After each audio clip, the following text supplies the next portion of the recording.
Good morning students, welcome to the English class. As in last class, we were studying chapter number 4 of book Behind a Truly Beautiful Mind. In this chapter, we were reading about the greatest scientist, Albert Einstein, who was born on 14th March in 1879 in the city Ulm in Germany. And we also got to know that he was abnormal from his childhood according to his mother, because he was having too large head, and in childhood he always used to play alone. He liked only mechanical toys, and he did not like to play with the company of his classmates. That's why his classmates called him Brother Boring. And even in the age of 2.5, he started speaking only. And when he started speaking, then he uttered every word twice. It means he was not comfortable in speaking. In the age of 6, he started playing violin as it was a wish of his mother. And later on he became an amateur violinist. So it means even he was doing good in academic part, but he never made his headmaster or teachers happy.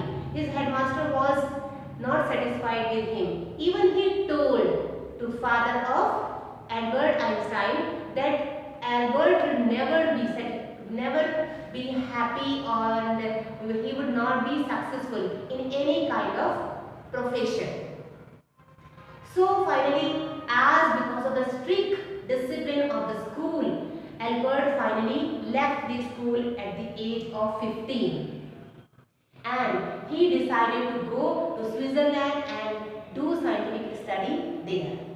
And there he got admission in Zurich University, and he met with Mileva there, who was a Serbian girl who came there to study, as in Zurich University there was a facility for women to get degree. Now both of them became attached and fell in love and decided to get married. Now this was a part which we read yesterday in paragraph 1 to 8. Now today we are going to start from paragraph number 9, and now in the next part, whatever the content is there related to that part, word meaning and the key points have given on the chapter. Have a look on them and try to understand them. And now I am going to explain paragraph number 9. Everybody keep books in your hands and take a look on paragraph number 9. One of the famous papers of 1905 was Einstein's special theory of relativity, according to which time and distance are not absolute. Indeed, two perfectly accurate clocks will not continue to show the time if they come together again after a journey. If one of them has been moving very fast relative to the other. From this follow the world's most famous formula which describes the relationship between mass and energy. Students, so as in the previous paragraph we read that in 1900, in the age of 21, when Albert Einstein became graduate, still he was unemployed. So he started working in a patent office. So there he was doing job as well as he was learning a lot of things, because he was assessing those scientists who were doing inventions.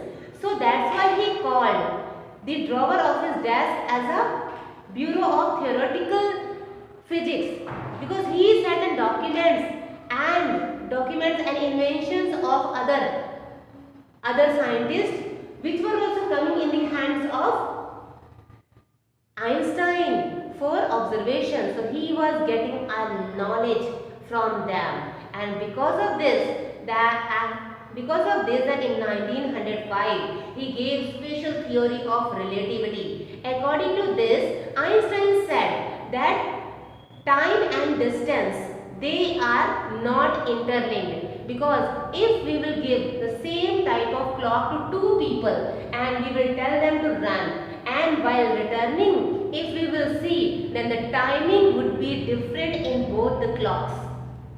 Why? Because it depends on the distance than which is covered by both of the persons. And later on he gave the most famous formula which describes the relationship between mass and energy. That is E is equal to mc square. Means E is equal to energy and m is equal to mass and c is equal to speed. So he gave this most famous formula related to mass and energy. Now next paragraph. While Einstein was solving the most difficult problems in physics, his private life was unraveling. Unraveling means starting to fail. Albert had wanted to marry Mileva right after finishing his studies, but his mother was against it. She thought Mileva, who was 3 years older than her son, was too old for him. She was also bothered by Mileva's intelligence. She is a book like you, his mother said. Einstein put the wedding off. Now, let's see explanation. Einstein, as he was getting problems in physics or in inventions or in his career, same thing was going on in his private life. As we read earlier, then during getting study in Zurich University, that he fell in love with Mileva and he wanted to marry with Mileva, but his mother was against of their marriage because she thought that as the first point was there, that Mileva was 3 years older than Albert Einstein, and second point was there, then his mother thought that as Mileva was more intelligent than Einstein, so maybe in future she would dominate Albert. That's why she was completely against of their marriage and she told them to put off their marriage.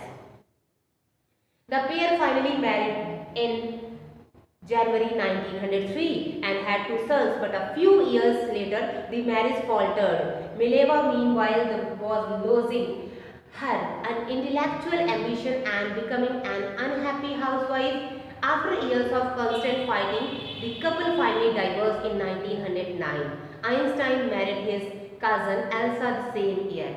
So even his mother, Albert's mother, was not ready for their marriage, but despite of this dissatisfaction of his mother, Mileva and Albert got married in 1903 and they had 2 sons.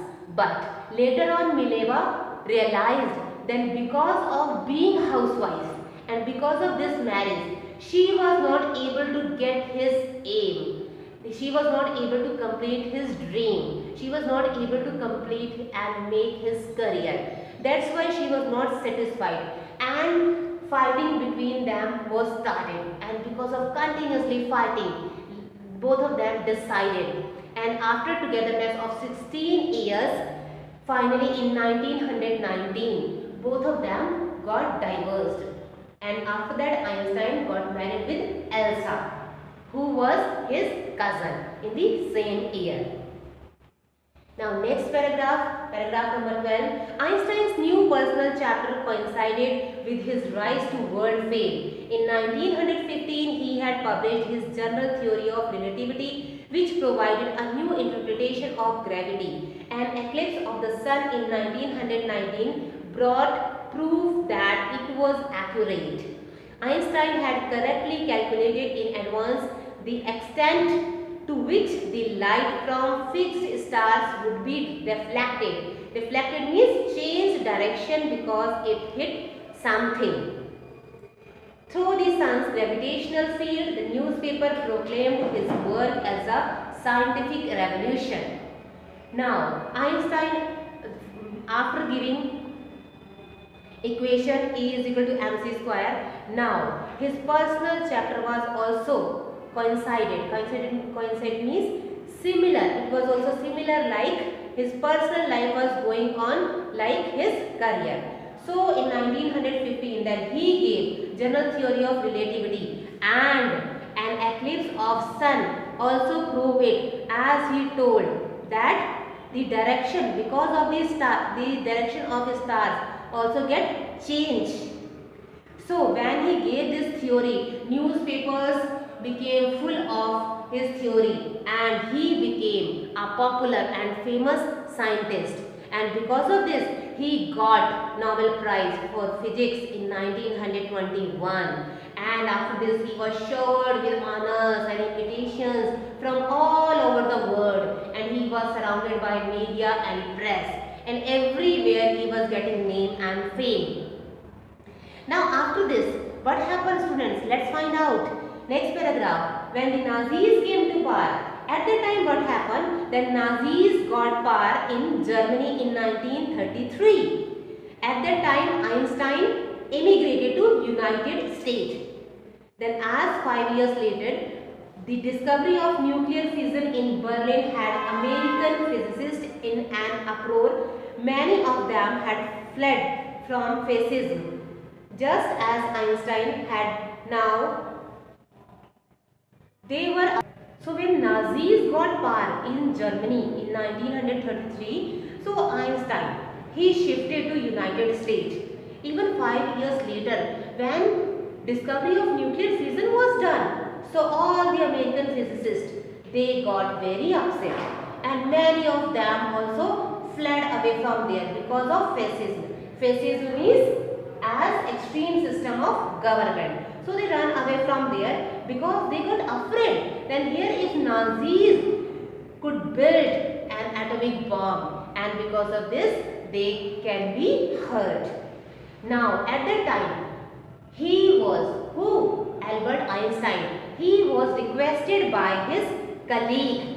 Then he would write a letter to American President Franklin D. Roosevelt, and so that he did the same as it was advised by his friend on 2nd August in 1939, and he said that this single bomb can be a cause of the great destruction and it should not be used.